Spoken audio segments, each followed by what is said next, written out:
NADA Province de Québec District de Terrebonne. No. 7-17-02-1488-258. Cour supérieure, Chambre civile. Procureur général du Québec, ayant une place d'affaires au 1, rue Notre-Dame-Est, Montréal, Province de Québec, District judiciaire de Montréal, H2Y1B6. Demandeur. C. Michel Fortin, ayant son domicile 720 rue de Cloridan, Terrebonne, Province de Québec, District judiciaire de Terrebonne, J6X2W7. Défendeur. Demande introductive d'instance pour l'émission d'une injonction provisoire, interlocutoire et permanente visant à faire cesser la diffusion par le défendeur d'une vidéo captée illégalement lors d'une audience en mode hybride. Articles 509 et 510 CPC. À l'un des juges de la Cour supérieure, siégeant en chambre de pratique pour le district de Drummond, le demandeur expose ce qui suit. I. 1. 2. Introduction. Le procureur général du Québec, ci-après le PGQ, demande à cette cour d'ordonner au défendeur Michel Fortin, ci-après M. Fortin, de retirer de sa page Facebook des publications par lesquelles ce dernier a diffusé illégalement et sans autorisation une vidéo lors d'une audience en mode hybride à la Cour d'appel du Québec en date du 7 avril 2025 dans le dossier portant le numéro 2-09-01-086. 0259 où ce dernier était présent à titre de participant sur l'application Teams tel qu'il appert notamment de la demande de participation de M. Fortin, pièce P1. Contexte factuel. Le 13 mars 2024, le PGQ a transmis une première mise en demeure à M. Fortin pour l'enjoindre de retirer une publication faite sur son compte YouTube michelfortin@mich3499, diffusant des extraits de l'audience à la Cour d'appel du Québec. Du 11 mars 2024, dans le cadre du dossier portant le numéro 2-09-01-072-727-243, tel qu'il appert de la mise en demeure du PGQ datée du 13 mars 2024, pièce P2. 3, 4, 5, 6, 7, 8, 9. Vers le 14 mars 2024, à l'expiration du délai imparti dans la mise en demeure du PGQ, comme les publications illégales de M. Fortin avaient été retirées, le PGQ n'a pas intenté de procédure contre ce dernier. Le 7 avril 2025, M. Fortin a, de nouveau, capté en direct une audience virtuelle à la Cour d'appel du Québec dans le dossier portant le numéro 2-09-01-086-0-259 afin d'en diffuser illégalement le contenu en direct sur sa page Facebook le même jour. Le 10 avril 2025, le PGQ a transmis une mise en demeure à M. Fortin pour avoir diffusé illégalement sur sa page Facebook des extraits de cette audience à la Cour d'appel du Québec du 7 avril 2025, tel qu'il appert de la mise en demeure du PGQ, datée du 10 avril 2025, pièce P3, incluant notamment la preuve de communication par courriel en date du 10 avril 2025 à 11h44, pièce P4. Le 10 avril 2025 à 13h05, M. Fortin a retiré la vidéo de cette audience à la Cour d'appel du Québec du 7 avril 2025 et a publié sur sa page Facebook la mise en demeure qu'il avait reçue de la part du PGQ en mentionnant aux internautes et utilisateurs de Facebook qu'il était dans l'obligation de la retirer, tel qu'il appert d'une capture d'écran de la publication Facebook de M. Fortin, pièce P5. Le 12 avril 2025 à minuit 44, M. Fortin a publié sur sa page Facebook un lien Facebook. https://www.facebook.com/share/p/1fpzbrncjf/ fermez la parenthèse qui conduit à une entrevue vidéo. En direct réalisé le 11 avril 2025 à 16h21 avec Madame Gloriane Blais, partie à l'instance devant la Cour d'appel du Québec dans le dossier 2-9-0-01-086-0-259 ainsi qu'un lien YouTube, https://youtube.be/evrt.d'interrogation si égale QFOG 35BJTX8DNHN. qui conduit à un extrait de l'audience à la Cour d'appel du Québec du 7 avril 2025 dans le même dossier, tel qu'il appert notamment d'une capture d'écran de la publication Facebook de M. Fortin, pièce PIC6. Le 12 avril 2025 à 1h13, M. Fortin a de nouveau publié sur sa page Facebook la mise en demeure qu'il avait reçue de la part du PGQ en date du 10 avril 2025 en ajoutant comme commentaire « On ne veut pas qu'on voit comment la corruption fonctionne, on la cache », tel qu'il appert d'une capture d'écran de la publication Facebook de M. Fortin, pièce P7.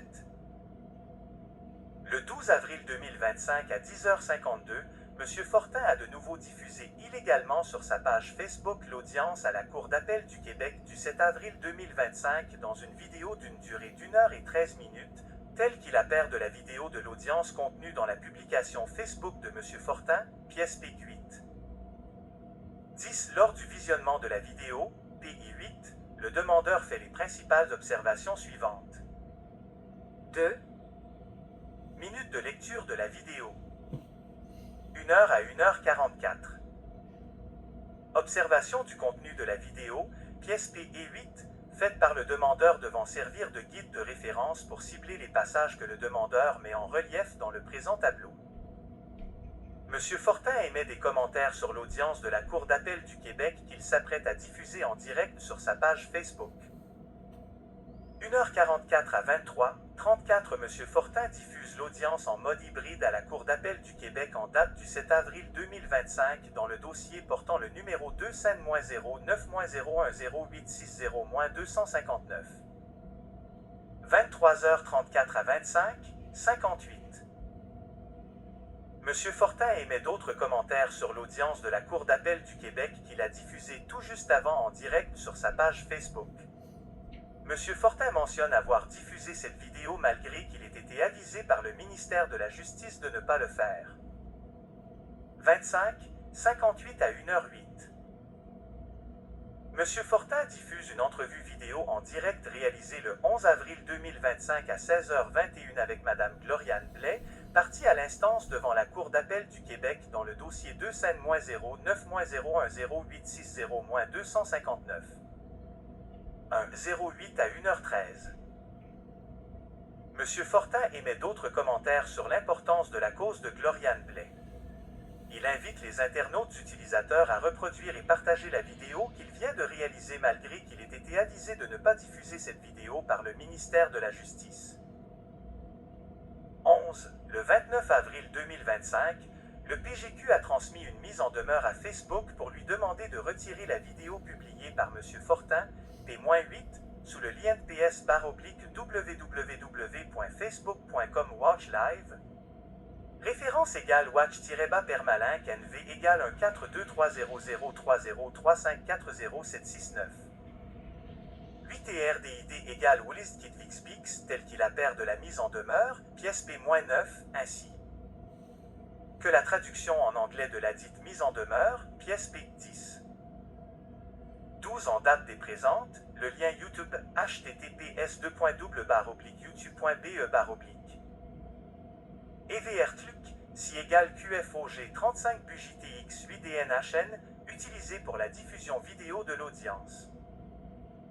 À la Cour d'appel du Québec du 7 avril 2025, PCI n'est plus disponible, tel qu'il appert notamment d'une capture d'écran du lien YouTube, pièce P11. 13 cependant, en date D présente le lien Facebook https://www.facebook.com/watch/live/point d'interrogation référence watch-permalink et commercial V égale 1423030354076. 98 et RDID égale WillisKitVixBix, utilisé pour la diffusion vidéo de l'audience à la Cour d'appel du Québec du 7 avril 2025, PE8, est toujours actif et disponible sur Internet. 14. Le 6 mai 2025, le demandeur a procédé à une vérification de la page Facebook de M. Fortin et a constaté que la vidéo, PI8, a fait l'objet de 25 mentions « j'aime », de 9 commentaires et de 633 visionnements de la part d'internautes. Hey. Contexte législatif. 15. L'article 14 du Code de procédure civile interdit l'enregistrement sonore des débats, sauf pour les journalistes, leur diffusion ainsi que la captation d'images. 3. 14. Les personnes présentes aux audiences des tribunaux doivent s'y comporter avec respect et retenue. Seules celles qui prouvent leur qualité de journaliste peuvent faire un enregistrement sonore des débats et de la décision, à moins que le tribunal ne le leur interdise. En aucun cas, l'enregistrement d'images et la diffusion d'un enregistrement sonore ou d'image ne sont permis. Les parties et leurs représentants ont, pendant l'instance, un devoir de réserve pour assurer le respect dû à la justice. Toute personne, même si elle n'est pas présente physiquement à une audience, doit respecter ces règles et obéir aux ordres du tribunal ou des officiers de justice sous son autorité, sous peine d'outrage au tribunal. 2014, c'est 1 à 14, 2020, c'est 29 à 9. 16. Dans le même sens, l'article 7 du règlement de la Cour d'appel du Québec en matière civile, RLRQCC 25.01, R0.2.01 prévoit ce qui suit. Cette utilisation des technologies lors de l'audience, article 14 CPC. Sous réserve des lignes directrices de la Cour en la matière, aucun appareil électronique ou autre ne doit être ouvert ou utilisé lors de l'audience, à l'exception de l'appareil permettant de pallier un handicap, et, sauf l'enregistrement officiel de la Cour, tout enregistrement de l'audience, que celle-ci se tienne en personne ou par un moyen technologique, est interdit. Décision 23 août 2022, A7. 17. En vertu de l'article 482 du Code criminel, LRC 1985, CH. C'est 46. La Cour d'appel est habilitée à adopter des règles pour réglementer les séances. Elle peut établir des règles sur toute autre matière considérée comme opportune pour atteindre les fins de la justice. La seule obligation est de rendre publiques les règles. 18. Le deuxième alinéa de l'article 63 du Code de procédure civile habilite le juge en chef de chacun des tribunaux à adopter des directives administratives. S'il l'estime opportun, le juge en chef de chacun des tribunaux peut, après consultation des juges concernés, donner des directives pour un ou plusieurs districts selon les besoins. Ces directives, de nature purement administrative, sont les seules applicables. 19. Les lignes directrices de la Cour concernant l'utilisation des technologies en salle d'audience, lignes directrices, pièce P12, qui ont été adoptées en avril 2003, ont fait l'objet de modifications le 27 avril 2022 dans le contexte de la crise sanitaire mettant en cause la COVID-19. 20. Ces lignes directrices s'appliquent aux juges siégeant seuls ou en formation, et ce, peu importe la matière en cause. Elles rendent applicables aux audiences virtuelles des interdictions semblables à celles prévues à l'article 14 du C.PC. 4. Une interdiction générale pour un membre du public de prendre des photographies, d'effectuer des captures d'écran ou de procéder à un enregistrement sonore ou vidéo ou de diffuser de telles photographies et captures d'écran ou de tels enregistrements, que ce soit en tout ou en partie, P12. Un membre du public assistant à une audience à distance peut utiliser un appareil électronique uniquement pour accéder à celle-ci, P12. 21. La juge en chef de la Cour d'appel était autorisée à adopter les lignes directrices selon les habilitations prévues au Code criminel et au CPC. 22. Ces directives ont été diffusées sur Internet dans les différents guides préparés par la Cour d'appel. 23. La Cour d'appel a diffusé sur son site Internet son guide audience virtuelle guide des meilleures pratiques, modifié en février 2022, pièce P13, qui prévoit que l'art. 14. C.PC et les lignes directrices s'appliquent aux audiences virtuelles, en plus de réitérer ces interdictions à tout participant aux audiences virtuelles. Dans ce contexte, l'audition des appels et requêtes pourra avoir lieu virtuellement, au moyen de la plateforme collaborative sécurisée Microsoft Teams. Les plaideurs pourront donc participer à une audience à partir de l'endroit de leur choix, résidence ou bureau, sans déplacement. La salle d'audience virtuelle est d'usage simple et sécuritaire. Elle permet également l'enregistrement des débats, comme si ces derniers avaient lieu sur place. P13, P2.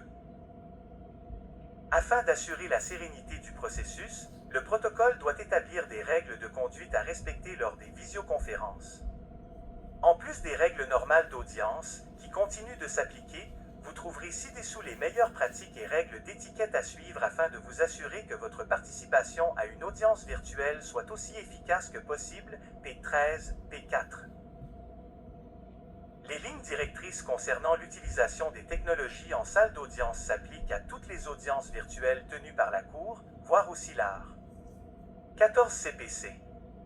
Aucune participante n'est ainsi autorisée à procéder à une capture d'écran, à l'enregistrement de l'audience ou à sa diffusion par quelque moyen que ce soit, P13, P5. 24. La Cour d'appel invite également les plaideurs, les parties et les membres du public désireux d'assister à une audience par visioconférence à consulter Aide-mémoire pour les auditions par visioconférence, pièce 14, qui précise les éléments essentiels pour assurer le bon déroulement d'une audience virtuelle en rappelant notamment l'interdiction d'enregistrer l'audience, que ce soit le son ou les images, prendre des photos ou prendre des captures d'écran. 5.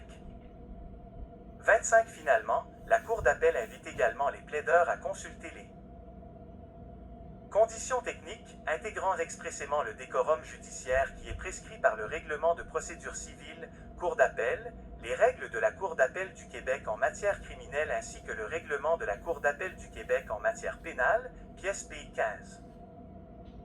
26. Ces règles s'appliquent à moins qu'un tribunal n'en décide autrement. 27. En vertu de la loi, la contravention à ces règles pourrait être passible de poursuites judiciaires ou d'outrage au tribunal.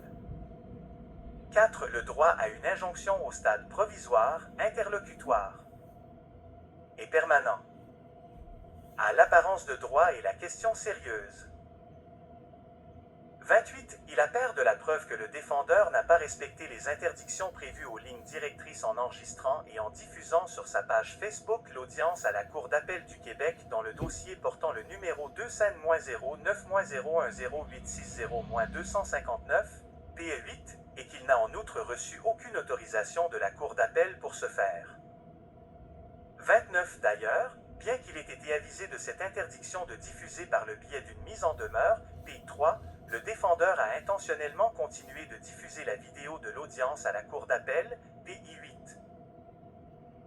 30. C'est donc en toute connaissance de cause que le défendeur contrevient aux interdictions relatives à l'enregistrement et la diffusion d'une audience virtuelle à la Cour d'appel du Québec et que le PGQ, en demandant le retrait de cette publication par M. Fortin, soulève une question sérieuse. 31. De plus, dans le présent contexte, aucun autre recours utile ne permet le retrait et la non-diffusion de la vidéo. B. La diffusion non autorisée d'une audience constitue un préjudice irréparable. 32. L'objet des mesures adoptées par les lignes directrices est d'assurer le bon déroulement et le décorum des audiences virtuelles dans l'intérêt du public et du système judiciaire. La transgression de ces mesures constitue en elle-même un préjudice irréparable. 33. Le comportement du défendeur est de nature à déconsidérer l'administration de la justice. La vidéo de l'audience à la Cour d'appel dans le dossier numéro 2-9010860-259, PE8, a été enregistrée sans autorisation et à l'insu de la Cour d'appel ainsi que diffusée sur Internet, et ce, en violation des lignes directrices de la Cour d'appel. 34. De surcroît, le préjudice en cause, la diffusion illégale d'une audience virtuelle sur Internet, n'est pas susceptible d'être remédié par des dommages-intérêts. 6. C'est la prépondérance des inconvénients. 35. Les mesures prévues aux lignes directrices ont pour finalité d'assurer la bonne administration de la justice et le décorum lors des audiences virtuelles. 36. Il est manifeste que de telles mesures visent l'intérêt public puisqu'elles permettent que les débats judiciaires se fassent de façon ordonnée et sereine en préservant l'autorité des juges lors des audiences virtuelles. 37. Elles bénéficient à l'intérêt particulier des participants au processus judiciaire, que ce soit les procureurs, les parties et les juges, en s'assurant que les débats judiciaires se fassent sereinement sans crainte que ceux-ci ne soient diffusés illégalement. 38. Il est dans l'intérêt public que cesse la diffusion du son et des images de l'audience virtuelle à la Cour d'appel du Québec du 7 avril 2025 qui ont été captées sans autorisation. Dès l'urgence. 39 en date du 6 mai 2025, la vidéo P8 publiée par M. Fortin a fait l'objet de 25 mentions j'aime, de 9 commentaires et de 633 visionnements de la part d'internautes, tel qu'il appert de la déclaration assermentée de M. Anouar Abadou jointe à la présente. 40 étant donné les propos véhiculés par M. Fortin sur la vidéo, lesquels sont de nature à déconsidérer l'administration de la justice, il est urgent d'en empêcher une diffusion plus large et d'ordonner à ce dernier de retirer complètement la vidéo en cause et d'en détruire toute copie, mais également à toute personne qui aura connaissance d'une telle ordonnance. 41 plus le temps s'écoule, plus il y a risque que la diffusion illégale de l'audience se propage sur l'Internet par différents utilisateurs. Pour ces motifs, plaise à la Cour de, au stade provisoire, accueillir la présente demande d'injonction provisoire, émettre une ordonnance d'injonction interlocutoire provisoire pour une durée de 10 jours, une ordonnance d'injonction interlocutoire pour valoir jusqu'au jugement final et une ordonnance d'injonction permanente, enjoignant au défendeur ainsi qu'à toute personne ayant connaissance de l'ordonnance à être rendue. Ordonner au défendeur de retirer de sa page Facebook la publication de la vidéo faite en date du 12 avril 2025 en lien avec l'audience à la Cour d'appel du Québec en date du 7 avril 2025 dans le dossier portant le numéro 2-09-0-9-0-1-0-860-259 PE8. 7. Ordonner au défendeur de ne pas publier, diffuser ou partager, et ce, à toute fin que de droit, la vidéo faite en date du 12 avril 2025 en lien avec l'audience à la Cour d'appel du Québec en date du 7 avril 2025 dans le dossier portant le numéro 2000-9-0-1-0-860-259 PE8 sur quelconque plateforme numérique ou sur les réseaux sociaux, en particulier sur Facebook et ou YouTube. Ordonner au défendeur de détruire l'original ainsi que toute copie ou reproduction de la vidéo faite en date du 12 avril 2025 en lien avec l'audience à la Cour d'appel du Québec en date du 7 avril 2025 dans le dossier portant le numéro 2-5-0-9-0-1-0-8-60-259 PE8. Ordonner au défendeur de publier sur sa page Facebook l'ordonnance à être rendue en la présente instance. Permettre au demandeur de signifier les procédures et toute ordonnance à être rendue en la présente instance en dehors des heures légales, de même que les jours non juridiques. Permettre au demandeur de signifier les procédures et toute ordonnance à être rendue en la présente instance par l'entremise de toute personne majeure et par tout moyen, incluant par moyens technologiques, la voix des journaux, de la radio, des médias sociaux ou de quelque autre façon que ce soit. Dispenser le demandeur de fournir un cautionnement. Ordonner l'exécution provisoire de toute ordonnance d'injonction à être rendue en la présente instance, nonobstant appel. Ordonner à toute personne ayant connaissance de toute ordonnance d'injonction à être rendue en la présente instance à y être liée et s'y conformer, sous toute peine que de droit. Au stade interlocutoire et permanent, accueillir la présente demande introductive d'instance pour l'émission d'une injonction interlocutoire et permanente visant à faire cesser la diffusion par le défendeur d'une vidéo captée illégalement lors d'une audience en mode hybride.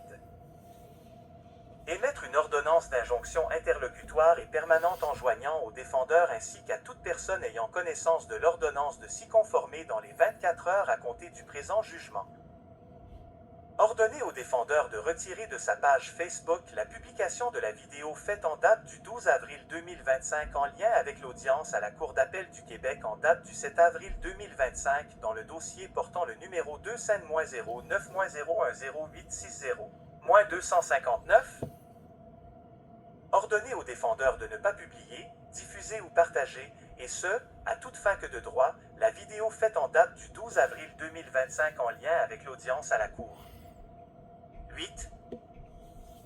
D'appel du Québec en date du 7 avril 2025 dans le dossier portant le numéro 2000-9-0-1-0-860-259 sur quelconque plateforme numérique ou sur les réseaux sociaux, en particulier sur Facebook et ou YouTube.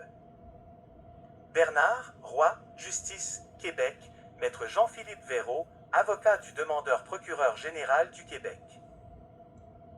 Monsieur Michel Fortin 720 rue de Cloridan Terrebonne, Québec, J6X2W7 courriel, michelfortinperso@gmail.com, michelfortinperso@gmail.com. Bernard, Roy, Justice, Québec, Maître Jean-Philippe Véraud, avocat du demandeur procureur général du Québec. Monsieur Michel Fortin 720 rue de Cloridan Terrebonne, Québec, J6X2W7 courriel, michelfortinperso@gmail.com, michelfortinperso@gmail.com. Bernard, Roy, Justice, Québec, Maître Jean-Philippe Véraud, avocat du demandeur procureur général du Québec. ASSISDEASSIGNATION